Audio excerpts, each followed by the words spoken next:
Costume সেন্সটা নিজস্ব, তাদের নিজেকে তৈরি করতে হয়। তুমি যে প্রোগ্রামে যাচ্ছ তাদের ভাষায় কথা বলতে হয়। আর এই মঞ্চে কিছুক্ষণের মধ্যে আসতে চলেছে কুমার শানু, বরেণ্য অভিনেতা সৌমিত্র চট্টোপাধ্যায়। তো বড় বড় অ্যাঙ্কাররা তাদের টিপস এগুলো, যে কোন মডিউলেশনে কথা বলবো, তাহলেই তো তোমার প্রোগ্রামটা হিট হবে।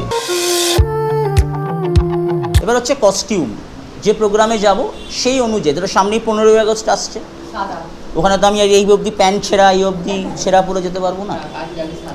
আবার যেখানে আমি ধরো একটা ঝিংচাক প্রোগ্রাম হচ্ছে, সেখানে আমাকে এই কস্টিউম সেন্সটা নিজস্ব, তাদের নিজেকে তৈরি করতে হয়। আজকে যত বড় বড় সেলিব্রিটিরা রয়েছে, এই কস্টিউম সেন্সটা তাদের নিজস্বতা, তাদের নিজের মধ্যে ক্রিয়েট তৈরি হয়। সবসময় কস্টিউম ডিজাইনার তোমাকে সাজেস্ট করবে, তুমি সেই অনুযায়ী কস্টিউম সিলেক্ট করবে, এটা হতে পারে না। এই সেন্সটা নিজের থাকা উচিত। তুমি যে প্রোগ্রামে যাচ্ছ তাদের ভাষায় কথা বলতে হবে। তুমি আজকে একটা ডাক্তারদের প্রোগ্রামে যাচ্ছ, সেখানে তারা কিন্তু ওই তোমার একদম গদগদে বাংলা কথা তারা শুনবে না, সেখানে তোমায় কিছু ইংলিশ কথা বলতেই হবে।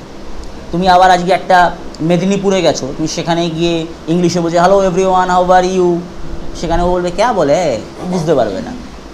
যেখানে যাচ্ছ, ঠিক আছে, সেখানকার লোকাল ভাষাটাকে তোমাকে আয়ত্ত করতে হবে। তুমি হয়তো সেখানকার লোকাল ভাষা নাও জানতে পারো, তোমাকে সেন্সটা লাগাতে হবে যে সেখানকার মানুষ কিভাবে কথা বলছে, সেটাকে রপ্ত করে অন্তত 2-3 বার তাদের কথাটা বললে তারা বুঝে যাবে যে এ তো আমাদের দলের লোক। কী বললাম বুঝতে পেরেছো? মনোযোগ মানে কি, তোমার প্রেমে পড়ে যাবে। সবসময় একটা নিয়ম, তুমি যেখানে যাচ্ছ সেখানকার ভাষাটাকে আগে সবার প্রথমে আগে রপ্ত করো। কেমন? Next, voice tonality.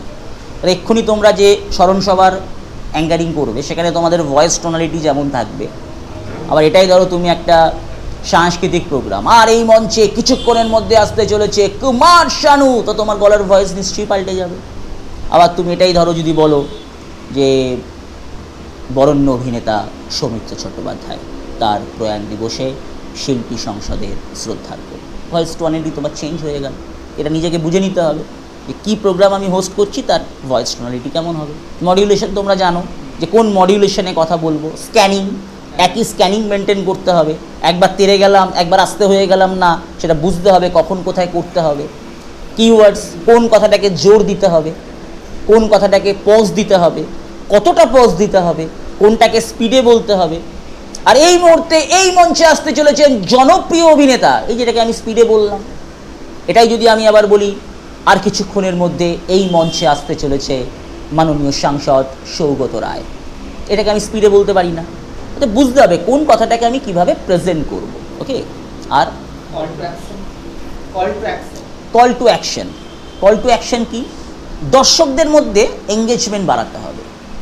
দেখবে তোমার কথায় হয়তো কেউ হাততালি দিয়ে দিচ্ছে না, তাদের নিজেদের মধ্যে অ্যাক্টিভিটিস করাতে হবে, তাদের প্রশংসা করতে হবে, তাদেরকে পার্টিসিপেট করাতে হবে, তাদের কাছে যেতে হবে। প্রত্যেকটা মানুষ দেখবে, তুমি ভাবো তুমি যখন আজকে প্রথম স্টেজে দাঁড়িয়ে বা অ্যাঙ্কারিং করছো, তোমার মধ্যে কতটা লজ্জা, তোমার মধ্যে কতটা শেকিনেস ব্যাপার রয়েছে। তাহলে যে লোকটা অডিয়েন্স, সে তো তোমার মতো ক্লাস করে না, তাহলে সে কতটা লাজুক হবে। তাকে তুমি যখনই তোমার এই প্রোগ্রামের সাথে পার্টিসিপেট করাতে পারবে, তাকে দিয়ে তুমি কিছু করাবে বা তার প্রশংসা করবে, দেখবে তার মধ্যে যে জড়তা ব্যাপারটা আস্তে আস্তে আস্তে আস্তে আস্তে বেরিয়ে যাচ্ছে। তাকে পার্টিসিপেট করাতে হবে।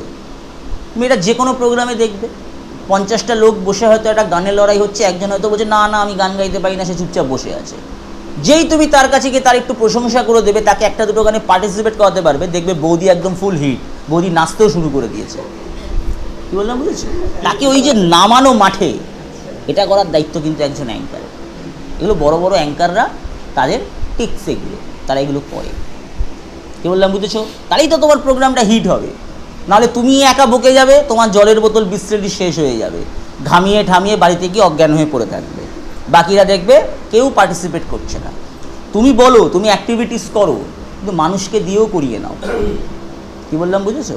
যেমন আমরাও ধরো টানা 5 ঘন্টা ক্লাস করাচ্ছি, আমি যদি টানা 5 ঘন্টা বকে যাই, আমাকে ইএনটি দেখাতে হবে, নাক কান গলা, আমি অক্কা পাবো।